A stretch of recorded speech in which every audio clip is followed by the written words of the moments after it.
ಇಡ್ಲಿ, ಕಬಾಬ್, ಗೋಬಿ ಮಂಚೂರಿ, ಹೋಳಿಗೆ, ಸಿಹಿ ತಿನಿಸುಗಳ ಮೇಲೆ ಆಹಾರ ಇಲಾಖೆಯವರು ಕಣ್ಣಿಟ್ಟಿದ್ದಾರೆ. ಪ್ರತಿಯೊಂದರ ಗುಣಮಟ್ಟ ಪರೀಕ್ಷೆ ಮಾಡುತ್ತಿದ್ದಾರೆ. ಆದ್ರೀಗ ಅಂಗನವಾಡಿಗಳಲ್ಲಿ ಕಳಪೆ ಆಹಾರದ ಆರೋಪ ಕೇಳಿಬಂದಿದೆ. ಈ ಕುರಿತ ಒಂದು ರಿಪೋರ್ಟ್ ಇಲ್ಲಿದೆ.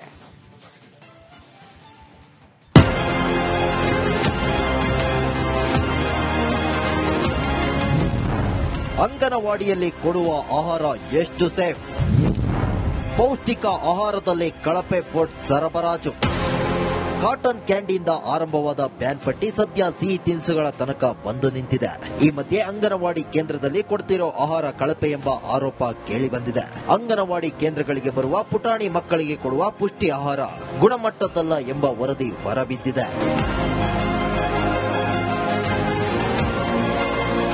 ಮಕ್ಕಳಿಗೆ ಪೌಷ್ಟಿಕ ಆಹಾರ ನೀಡುವ ಸಲುವಾಗಿ ಸರ್ಕಾರ ಪೌಷ್ಟಿಕ ಆಹಾರ ಯೋಜನೆ ಕೈಗೆತ್ತಿಕೊಂಡಿದೆ. ಅಂಗನವಾಡಿ ಕೇಂದ್ರಗಳಿಗೆ ಬರುವ ಮಕ್ಕಳಿಗೆ ಪೌಷ್ಟಿಕಾಂಶ ನೀಡಲು ಪುಷ್ಟಿ ಪೌಡರ್ ನೀಡಲಾಗುತ್ತಿದೆ. ಆದರೆ ಇದು ಕಳಪೆಯಿಂದ ಕೂಡಿದೆ ಎನ್ನಲಾಗುತ್ತಿದೆ. ಈ ಬಗ್ಗೆ ವಕೀಲರಾದ ನಟರಾಜ್ ಶರ್ಮಾ ಎಂಬುವರು ಲೋಕಾಯುಕ್ತಕ್ಕೆ ದೂರು ನೀಡಿದ್ದಾರೆ.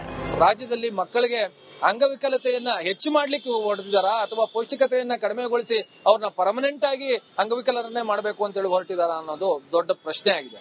ಇವತ್ತು ರಾಜ್ಯದಲ್ಲಿ ಸುಮಾರು ಅಂಗನವಾಡಿಗಳಿಗೆ ಏನು 3 BIS ಕಂಪನಿಗಳು ಆಹಾರವನ್ನ ಸಪ್ಲೈ ಮಾಡ್ತಾ ಇದೆ ರಾಜ್ಯದ. ಈ 3 BIS ಕಂಪನಿಗಳು ಮಾಡ್ತಾ ಇರತಕ್ಕಂತ ಫುಡ್ ಸಬ್ ಸ್ಟ್ಯಾಂಡರ್ಡ್ ಅನ್ನುವಂತ ಒಂದು ರಿಪೋರ್ಟ್ಗಳು ಹೊರಗಡೆ ಬಂದಿದೆ. ಕೇವಲ ಅಂಗನವಾಡಿ ಕೇಂದ್ರದ ಆಹಾರ ಮಾತ್ರವಲ್ಲ, ಗರ್ಭಿಣಿಯರಿಗೆ ನೀಡುವ ಆಹಾರ ಕೂಡ ಕಳಪೆ ಮಟ್ಟದಾಗಿದೆ. ಈ ಆಹಾರಗಳು ಪರೀಕ್ಷೆಯಲ್ಲಿ ಸಬ್ ಸ್ಟ್ಯಾಂಡರ್ಡ್ ಅಂತ ಬಂದ್ರು 10 ಲಕ್ಷ ಲಂಚ ನೀಡಿ ಆಹಾರ ಸರಬರಾಜು ಮಾಡಲಾಗಿರುವ ಆರೋಪ ಇದೆ. ದೀಪ್ತಿ ತೋಳ್ಪಾಡಿ, ರಿಪಬ್ಲಿಕ್ ಕನ್ನಡ, ಬೆಂಗಳೂರು. ಇಡ್ಲಿ, ಕಬಾಬ್, ಗೋಬಿ ಮಂಚೂರಿ, ಹೋಳಿಗೆ, ಸಿಹಿ ತಿನಿಸುಗಳ ಮೇಲೆ ಆಹಾರ ಇಲಾಖೆಯವರು ಕಣ್ಣಿಟ್ಟಿದ್ದಾರೆ. ಪ್ರತಿಯೊಂದರ ಗುಣಮಟ್ಟ ಪರೀಕ್ಷೆ ಮಾಡುತ್ತಿದ್ದಾರೆ. ಆದ್ರೀಗ ಅಂಗನವಾಡಿಗಳಲ್ಲಿ ಕಳಪೆ ಆಹಾರದ ಆರೋಪ ಕೇಳಿಬಂದಿದೆ. ಈ ಕುರಿತ ಒಂದು ರಿಪೋರ್ಟ್ ಇಲ್ಲಿದೆ.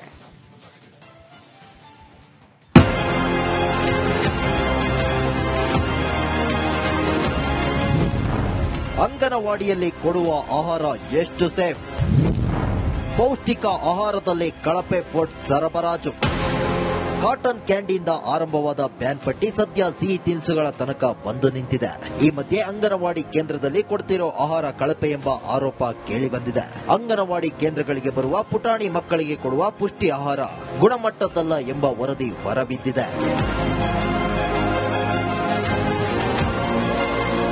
ಮಕ್ಕಳಿಗೆ ಪೌಷ್ಟಿಕ ಆಹಾರ ನೀಡುವ ಸಲುವಾಗಿ ಸರ್ಕಾರ ಪೌಷ್ಟಿಕ ಆಹಾರ ಯೋಜನೆ ಕೈಗೆತ್ತಿಕೊಂಡಿದೆ.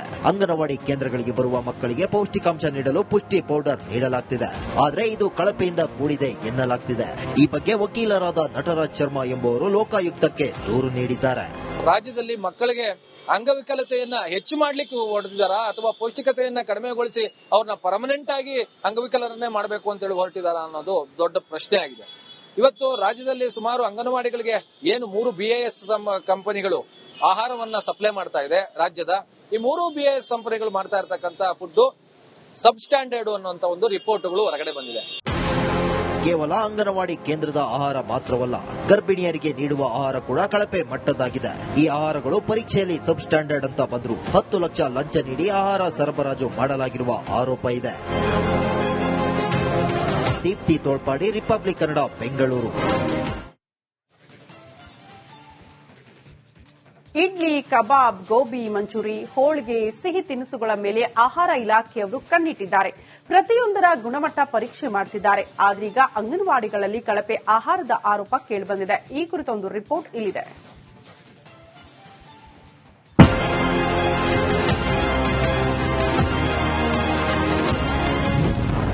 ಅಂಗನವಾಡಿಯಲ್ಲಿ ಕೊಡುವ ಆಹಾರ ಎಷ್ಟು ಸೇಫ್? ಪೌಷ್ಟಿಕ ಆಹಾರದಲ್ಲಿ ಕಳಪೆ ಫುಡ್ ಸರಬರಾಜು. ಕಾಟನ್ ಕ್ಯಾಂಡಿಯಿಂದ ಆರಂಭವಾದ ಬ್ಯಾನ್ ಪಟ್ಟಿ ಸದ್ಯ ಸಿಹಿ ತಿನಿಸುಗಳ ತನಕ ಬಂದು ನಿಂತಿದೆ. ಈ ಮಧ್ಯೆ ಅಂಗನವಾಡಿ ಕೇಂದ್ರದಲ್ಲಿ ಕೊಡ್ತಿರೋ ಆಹಾರ ಕಳಪೆ ಎಂಬ ಆರೋಪ ಕೇಳಿಬಂದಿದೆ. ಅಂಗನವಾಡಿ ಕೇಂದ್ರಗಳಿಗೆ ಬರುವ ಪುಟಾಣಿ ಮಕ್ಕಳಿಗೆ ಕೊಡುವ ಪುಷ್ಟಿ ಆಹಾರ ಗುಣಮಟ್ಟದಲ್ಲ ಎಂಬ ವರದಿ ಹೊರಬಿದ್ದಿದೆ.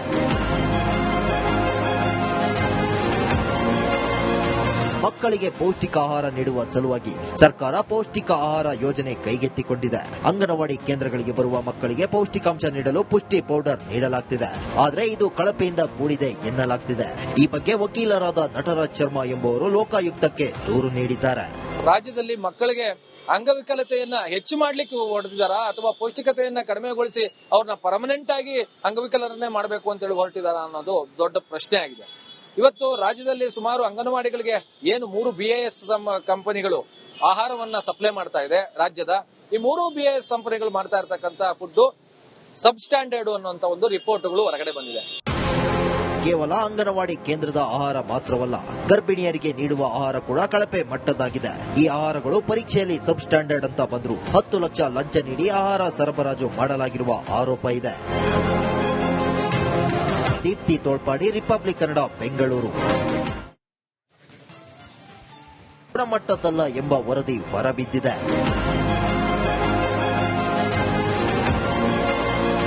ಮಕ್ಕಳಿಗೆ ಪೌಷ್ಟಿಕ ಆಹಾರ ನೀಡುವ ಸಲುವಾಗಿ ಸರ್ಕಾರ ಪೌಷ್ಟಿಕ ಆಹಾರ ಯೋಜನೆ ಕೈಗೆತ್ತಿಕೊಂಡಿದೆ.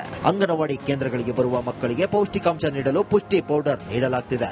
ಆದರೆ ಇದು ಕಳಪೆಯಿಂದ ಕೂಡಿದೆ ಎನ್ನಲಾಗ್ತಿದೆ. ಈ ಬಗ್ಗೆ ವಕೀಲರಾದ ನಟರಾಜ್ ಶರ್ಮಾ ಎಂಬುವರು ಲೋಕಾಯುಕ್ತಕ್ಕೆ ದೂರು ನೀಡಿದ್ದಾರೆ. ರಾಜ್ಯದಲ್ಲಿ ಮಕ್ಕಳಿಗೆ ಅಂಗವಿಕಲತೆಯನ್ನ ಹೆಚ್ಚು ಮಾಡ್ಲಿಕ್ಕೆ ಹೊರಟಿದಾರಾ ಅಥವಾ ಪೌಷ್ಟಿಕತೆಯನ್ನ ಕಡಿಮೆಗೊಳಿಸಿ ಅವ್ರನ್ನ ಪರ್ಮನೆಂಟ್ ಆಗಿ ಅಂಗವಿಕಲರನ್ನೇ ಮಾಡಬೇಕು ಅಂತ ಹೇಳಿ ಹೊರಟಿದಾರಾ ಅನ್ನೋದು ದೊಡ್ಡ ಪ್ರಶ್ನೆ ಆಗಿದೆ. ಇವತ್ತು ರಾಜ್ಯದಲ್ಲಿ ಸುಮಾರು ಅಂಗನವಾಡಿಗಳಿಗೆ ಏನು 3 BIS ಕಂಪನಿಗಳು ಆಹಾರವನ್ನ ಸಪ್ಲೈ ಮಾಡ್ತಾ ಇದೆ ರಾಜ್ಯದ. ಈ 3 BIS ಕಂಪನಿಗಳು ಮಾಡ್ತಾ ಇರತಕ್ಕಂತ ಫುಡ್ ಸಬ್ ಸ್ಟ್ಯಾಂಡರ್ಡ್ ಅನ್ನುವಂತ ಒಂದು ರಿಪೋರ್ಟ್ಗಳು ಹೊರಗಡೆ ಬಂದಿದೆ. ಕೇವಲ ಅಂಗನವಾಡಿ ಕೇಂದ್ರದ ಆಹಾರ ಮಾತ್ರವಲ್ಲ, ಗರ್ಭಿಣಿಯರಿಗೆ ನೀಡುವ ಆಹಾರ ಕೂಡ ಕಳಪೆ ಮಟ್ಟದಾಗಿದೆ. ಈ ಆಹಾರಗಳು ಪರೀಕ್ಷೆಯಲ್ಲಿ ಸಬ್ ಸ್ಟ್ಯಾಂಡರ್ಡ್ ಅಂತ ಬಂದ್ರು 10 ಲಕ್ಷ ಲಂಚ ನೀಡಿ ಆಹಾರ ಸರಬರಾಜು ಮಾಡಲಾಗಿರುವ ಆರೋಪ ಇದೆ.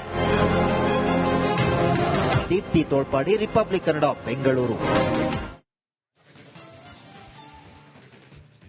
ಇಡ್ಲಿ, ಕಬಾಬ್, ಗೋಬಿ ಮಂಚೂರಿ, ಹೋಳಿಗೆ, ಸಿಹಿ ತಿನಿಸುಗಳ ಮೇಲೆ ಆಹಾರ ಇಲಾಖೆಯವರು ಕಣ್ಣಿಟ್ಟಿದ್ದಾರೆ. ಪ್ರತಿಯೊಂದರ ಗುಣಮಟ್ಟ ಪರೀಕ್ಷೆ ಮಾಡುತ್ತಿದ್ದಾರೆ. ಆದ್ರೀಗ ಅಂಗನವಾಡಿಗಳಲ್ಲಿ ಕಳಪೆ ಆಹಾರದ ಆರೋಪ ಕೇಳಿಬಂದಿದೆ. ಈ ಕುರಿತ ಒಂದು ರಿಪೋರ್ಟ್ ಇಲ್ಲಿದೆ.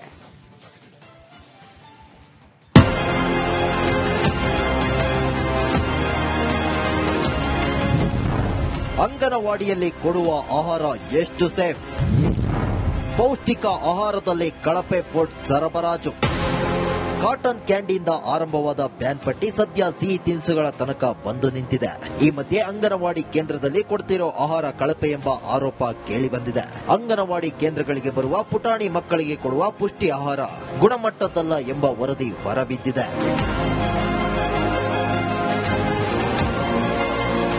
ಮಕ್ಕಳಿಗೆ ಪೌಷ್ಟಿಕ ಆಹಾರ ನೀಡುವ ಸಲುವಾಗಿ ಸರ್ಕಾರ ಪೌಷ್ಟಿಕ ಆಹಾರ ಯೋಜನೆ ಕೈಗೆತ್ತಿಕೊಂಡಿದೆ. ಅಂಗನವಾಡಿ ಕೇಂದ್ರಗಳಿಗೆ ಬರುವ ಮಕ್ಕಳಿಗೆ ಪೌಷ್ಟಿಕಾಂಶ ನೀಡಲು ಪುಷ್ಟಿ ಪೌಡರ್ ನೀಡಲಾಗ್ತಿದೆ. ಆದರೆ ಇದು ಕಳಪೆಯಿಂದ ಕೂಡಿದೆ ಎನ್ನಲಾಗ್ತಿದೆ. ಈ ಬಗ್ಗೆ ವಕೀಲರಾದ ನಟರಾಜ್ ಶರ್ಮಾ ಎಂಬುವರು ಲೋಕಾಯುಕ್ತಕ್ಕೆ ದೂರು ನೀಡಿದ್ದಾರೆ. ರಾಜ್ಯದಲ್ಲಿ ಮಕ್ಕಳಿಗೆ ಅಂಗವಿಕಲತೆಯನ್ನ ಹೆಚ್ಚು ಮಾಡ್ಲಿಕ್ಕೆ ಹೊರಟಿದಾರಾ ಅಥವಾ ಪೌಷ್ಟಿಕತೆಯನ್ನ ಕಡಿಮೆಗೊಳಿಸಿ ಅವ್ರನ್ನ ಪರ್ಮನೆಂಟ್ ಆಗಿ ಅಂಗವಿಕಲರನ್ನೇ ಮಾಡಬೇಕು ಅಂತ ಹೇಳಿ ಹೊರಟಿದಾರಾ ಅನ್ನೋದು ದೊಡ್ಡ ಪ್ರಶ್ನೆ ಆಗಿದೆ. ಇವತ್ತು ರಾಜ್ಯದಲ್ಲಿ ಸುಮಾರು ಅಂಗನವಾಡಿಗಳಿಗೆ ಏನು 3 BIS